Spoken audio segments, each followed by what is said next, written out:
আসসালামু আলাইকুম। সুপ্রিয় ষষ্ঠ শ্রেণীর শিক্ষার্থীরা, তোমরা সবাই কেমন আছো?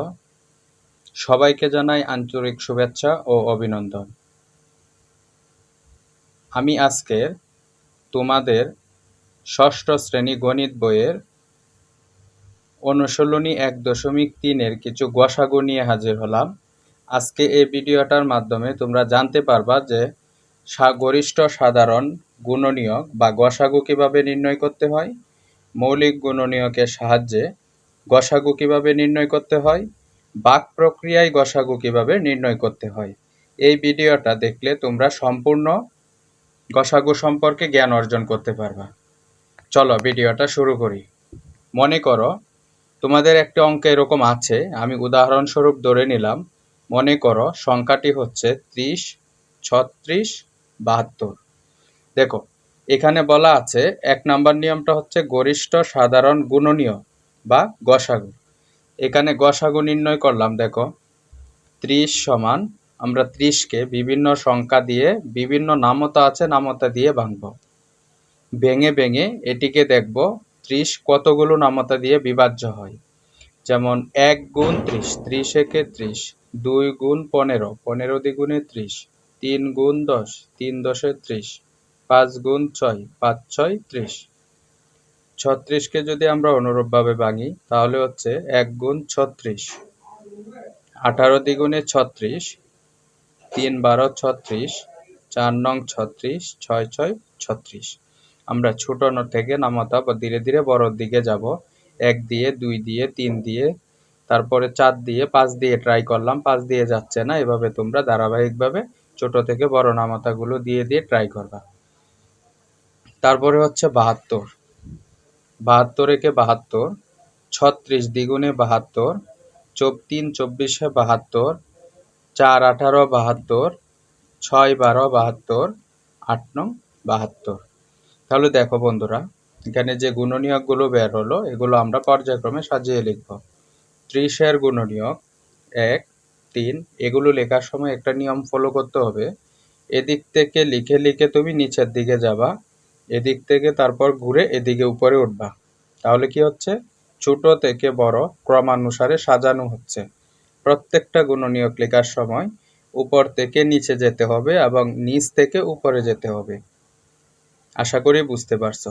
তাহলে দাঁড়াচ্ছে কি, ১, ৩, ৫, ৬, ১০, ১৫, ৩০।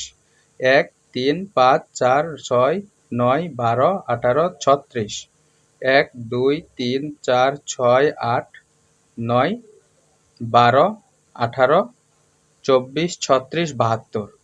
এখন গসাগুর ক্ষেত্রে নিয়মটা হচ্ছে, আমরা যে ৩টি সংখ্যার গসাগু করলাম, এই ৩টি সংখ্যার গুণনীয়কগুলো তিনোটাতেই উপস্থিত থাকতে হবে। যেমন ১ তিনোটাতে আছে, এগুলো গোল দাগ দিয়ে নিতে হবে। ২ তিনোটাতে আছে, এই ২ নিতে হবে। ৪ তিনোটাতে আছে, ওইটা নিতে হবে। ৬ তিনোটাতে আছে, ওইটা নিতে হবে। এখানে ২ জায়গায় ৪ আছে, এখানে ৫, অর্থাৎ এখানে ৪ নেই, সুতরাং এটা নেওয়া যাবে না।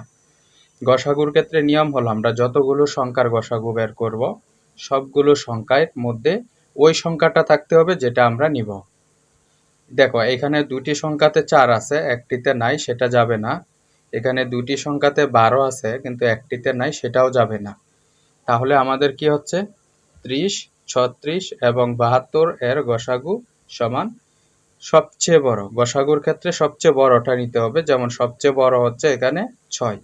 ১ সবচেয়ে ছোট, তারপর ২, তারপর ৩, তারপর সবচেয়ে বড় হচ্ছে ৬। সুতরাং গসাগু হবে ৬। তারপরে বন্ধুরা হচ্ছে মৌলিক গুণনীয়কের সাহায্যে গসাগু নির্ণয় করো। মৌলিক গুণনীয়ক বলতে আমরা কাকে বুঝি?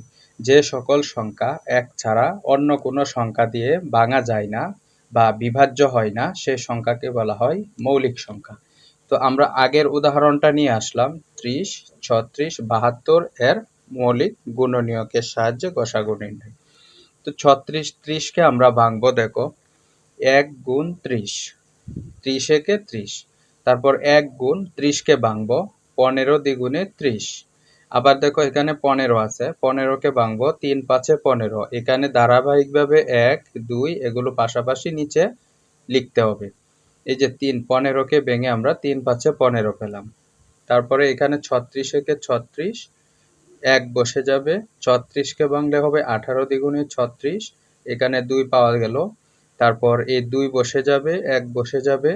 আমরা 18কে যদি ভাঙি 9 দ্বিগুণে 18, এই 2 নতুন সংখ্যা পেলাম, তাহলে এটা বসে যাবে, এটা বসে যাবে, এটা বসে যাবে। 9কে ভেঙে পেলাম 3 তিরিকে 9। 72কে ভাঙবো, 1 গুণ 72, 1 বসে যাবে, 72কে ভেঙে পেলাম 36 দ্বিগুণে 72, 2 বসে যাবে, 36কে ভেঙে পেলাম 18 দ্বিগুণে 36, তারপর 2 বসে যাবে, তারপর 18কে ভেঙে পেলাম 9 দ্বিগুণে 18, 2 বসে যাবে, 9কে ভেঙে পেলাম 3 তিরিকে 9। আশা করি বুঝতে পারছো বিষয়টা। এটা হচ্ছে মৌলিক গুণনীয়কের সাহায্যে কিভাবে গসাগু নির্ণয় করতে হয়। তারপরে দেখো বন্ধুরা, আমরা ধারাবাহিকভাবে এখন সবার যে নিচের অংশটা আছে সবগুলো থেকে ওই নিচের অংশটা নিব। এখানে কিন্তু সবগুলো সংখ্যা ধারাবাহিকভাবে চলে এসেছে, মানে উপরের যে লাইনগুলো দেখতেছো এগুলো সবগুলো সর্বশেষ অংশ হচ্ছে এটা, মানে এখানে সবগুলো সংখ্যা উপস্থিত, সেজন্যই তো আমরা ধারাবাহিকভাবে নিয়ে আসলাম উপর থেকে নিচে। এখন 30 এর মৌলিক গুণনীয়কগুলো লিখব, যেমন 1 3 1 2 3 5 এগুলো লিখব। 36-এর মৌলিক গুণনীয়কগুলো লিখব, 72-এর মৌলিক গুণনীয়কগুলো লিখব। এখন দেখো বন্ধুরা, গসাগুর ক্ষেত্রে হলো আমরা যতগুলো সংখ্যার গুণনীয়ক বের করব সবগুলো সংখ্যাই কিন্তু বিভাজ্যতার ক্ষেত্রে ওই সংখ্যাটি উপস্থিত থাকতে হবে। যেমন এখানে 2 আছে, এখানে 2 আছে, এখানে 2 আছে, এটা যাবে। এখানে 3 আছে, এখানে 3 আছে, এখানে 3 আছে, এটা যাবে। কিন্তু এখানে 5 আছে, এই দুইটি সংখ্যায় 5 নেই, সুতরাং যাবে না। এই দুটিতে 3 আছে, কিন্তু এখানে আর 3 নেই, এটা আর যাবে না। এই দুটিতে 2 আছে, আরো 2 আছে, এগুলো এখানে কিন্তু আর 2 নেই, সুতরাং এগুলো যাবে না।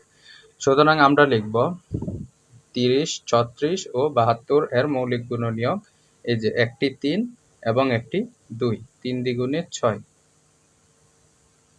তারপর হচ্ছে বন্ধুরা ভাগ প্রক্রিয়ায় গসাগু নির্ণয়। তো ভাগ প্রক্রিয়ায় গসাগু নির্ণয় করার ক্ষেত্রে আমরা উদাহরণস্বরূপ পূর্বের অঙ্কটাই নিয়ে আসলাম। তো আমরা 30 দ্বারা 36কে ভাগ করব। দেখো 30 দ্বারা যদি 36কে ভাগ করি তাহলে দাঁড়াচ্ছে 30 একে 30, অর্থাৎ 30 দ্বারা 36কে একবার যায়। তো 6 থেকে 0 চলে গেলে 6, এখানে যে ভাজকটা রয়েছে এই ভাজকটা আমরা এখানে নিয়ে আসব। আর এখানে যে ভাগশেষ বের হলো এই ভাগশেষ দ্বারা ভাজককে আবার ভাগ করতে হবে। মনে রাখবা, প্রথম যে সংখ্যা দ্বারা আমরা ভাজক তৈরি করলাম এটা হয়ে গেল ভাজ্য, এটা হচ্ছে ভাজক, এটা হচ্ছে ভাজক, এটা হচ্ছে ভাজ্য। তারপর দেখো ভাজক দ্বারা ভাজ্যকে ভাগ করে ভাগফল পেলাম এখানে 1, ভাগশেষ রয়ে গেছে 6, 6 দ্বারা আবার পুনরায় এই ভাজককে, তো এখানে ভাজক আছে কত, ভাজক আছে 30, 30কে এখানে নিয়ে আসব। এখন 6-এর নামাতা গুণে 30 মিল করব, 5 6 30।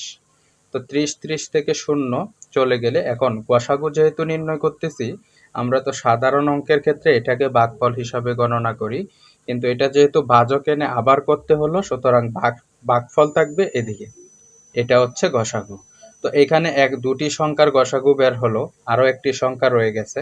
এখন এই সংখ্যাটা দিয়ে আমরা এই সংখ্যাটাকে ভাগ করব, যেমন আবার আবার লিখবা, আবার লিখবা 6 দ্বারা 72কে ভাগ, 6 কোথা থেকে আসছে, এখান থেকে আসছে। 6 দ্বারা 72কে ভাগ করলে 6 একে 6, 7 থেকে 6 চলে গেলে 1, নামিয়ে নিলাম 2, 6 দ্বিগুণে 12 বিভাজ্য হলো, অর্থাৎ এখানে 0 চলে আসছে, সুতরাং নির্ণয় গসাগু সমান 6। আশা করি তোমাদের এই ভিডিওটা দেখে গসাগুর যতগুলো নিয়ম আছে সবগুলো সলভ হয়ে যাবে ইনশাল্লাহ। আসসালামু আলাইকুম।